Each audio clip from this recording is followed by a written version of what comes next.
तारीख 1 जनवरी 2025। स्थान लखनऊ। वे बेरामी से हत्या भी करते रहे और रोते भी रहे और फिर अपनी मां और 4 बहनों को मौत की नींद सुलाने का वीडियो भी रिकॉर्ड करते रहे। जब पूरा देश एक दूसरे को नए साल की बधाइयां देता फिर रहा था और फिर पार्टियों में जश्न मना रहा था, तो दूसरी तरफ यूपी की राजधानी लखनऊ में 5 लोगों को मौत की नींद सुलाया जा रहा था और बाकायदा इसका एक वीडियो फुटेज भी बनाया जा रहा था। इस वीडियो फुटेज में यह बताया जा रहा है कि आखिर इन 5 लोगों को मौत की नींद क्यों दी जा रही है। मौत की नींद सुलाने वाला और कोई नहीं बल्कि अपना ही खून है। आगरा के रहने वाले पिता और पुत्र ने मिलकर अपनी पत्नी के साथ ही 4 बेटियों को मौत के घाट उतार दिया। इसके लिए उसने इन सभी की नसें काट दी और बड़ी ही बेरहमी से उनको तड़पाकर मारा। डीसीपी रवीना त्यागी ने बताया, बेटे अरशद के साथ पिता मोहम्मद बदर ने पत्नी आसमा, 4 बेटियों जिनमें 9 साल की आलिया, 16 साल की अक्सा, 19 साल की अलशिफा और 18 साल की रहमीन की हत्या कर दी। होटल शरणजीत के कमरे में 5 लोगों की डेड बॉडी पाई गई है।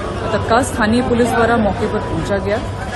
एक व्यक्ति जिसका नाम अरशद है, लगभग 24 वर्षीय, आगरा का रहने वाला, इसको हिरासत में लिया गया है। प्रारंभिक पूछताछ में उनके द्वारा बताया गया है कि पारिवारिक कलह के चलते उनके द्वारा अपनी 4 बहनों और माता की हत्या कर दी गई है।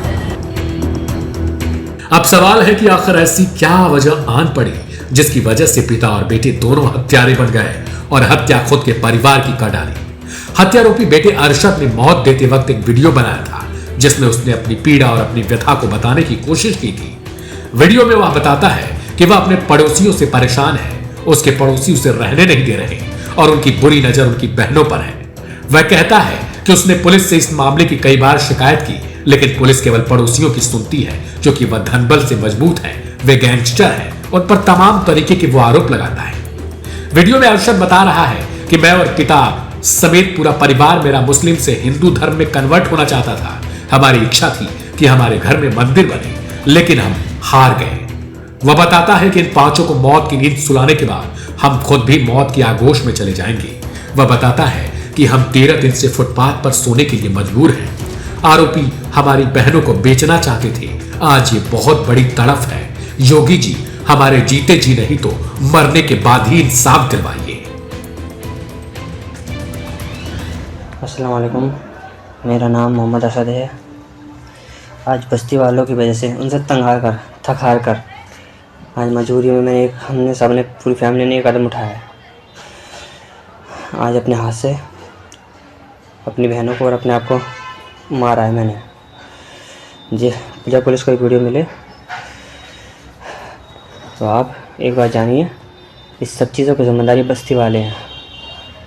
उन्होंने हमारे घर छीनने के चक्कर में न जाने कितने हम लोग जुल्म कर हमने आवाज़ उठाई, लेकिन हमारी किसी ने न सुनी आज तक।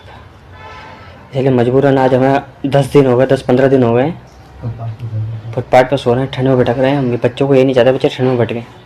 हमारा घर इन्होंने छीन लिया है, मकान के पेपर्स हमारे पास हैं और जो हम मंदिर का नाम करना चाहते थे, अपना धर्म परिवर्तन करना चाहते थे, इसलिए हमने इसके कागज़ सारे अपने पास रखे हुए हैं।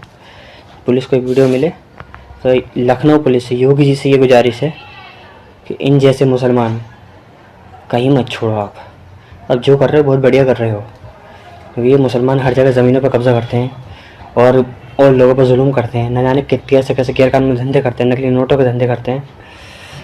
हमने बहुत उनके खिलाफ कार्रवाई करने की कोशिश करी, हम नहीं करवा सके। और हमारी मौत के ज़िम्मेदार सबसे मेन जो इंसान है वो पूरी बस्ती है। और उससे मेन जो इंसान है रानू और आफ्ताब अहमद,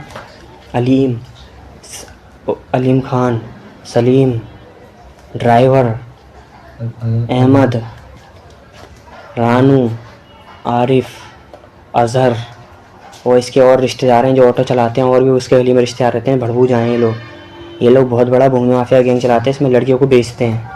इन लोगों का यही प्लान था कि हम लोगों को जेल पहुंचा के हमें दोनों को किसी भी प्लान झूठे इल्ज़ाम में जेल पहुंचाकर हमारी बहनों को हैदराबाद में लड़की सप्लाई करता है एक सामने घर के सामने वाला, उसके हाथों हमारी बहनों को बिकवाना।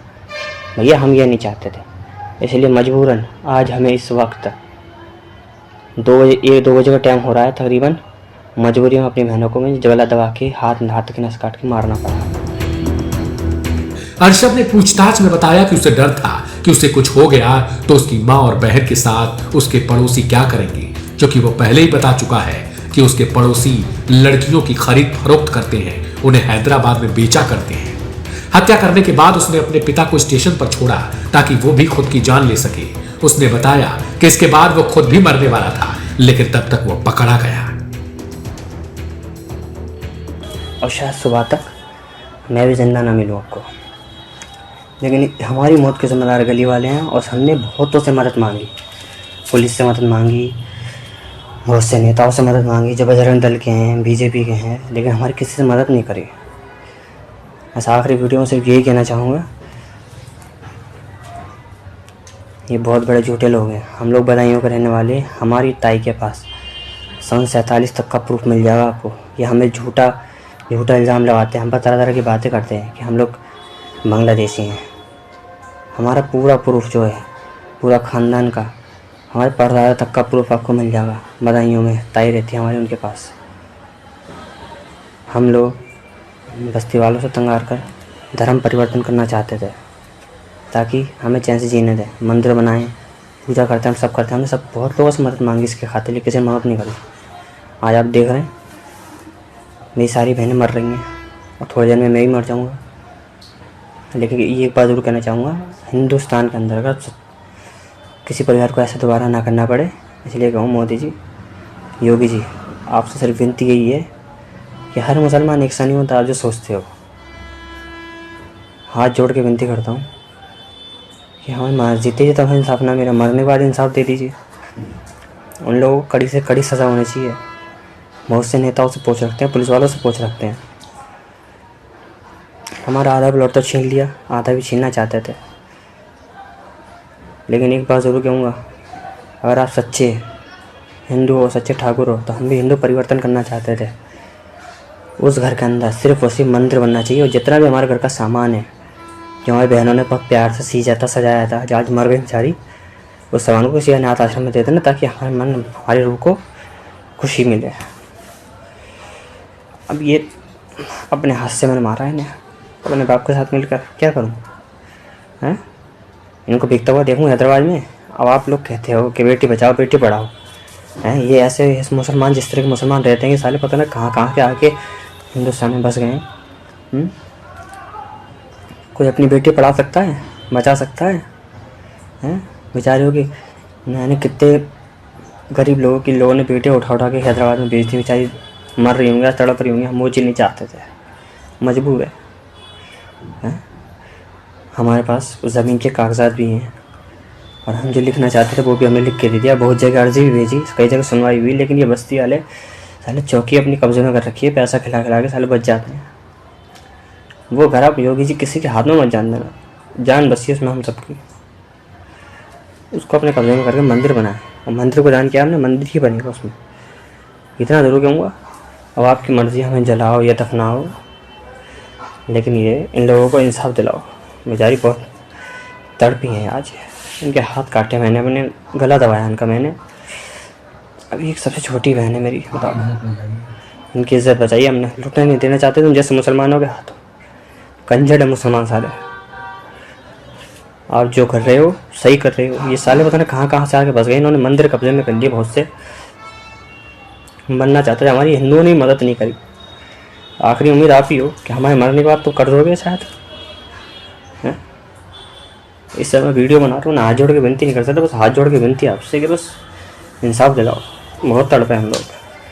और जिस टाइम जो गेस्ट हाउस वाले, जिसमें गेस्ट हाउस में ठहरे हैं, इनकी कोई गलती नहीं है। इन्होंने तो हमसे पूछा था क्यों मकान ले रहे हो, इनकी बेचारे की कोई गलती नहीं है।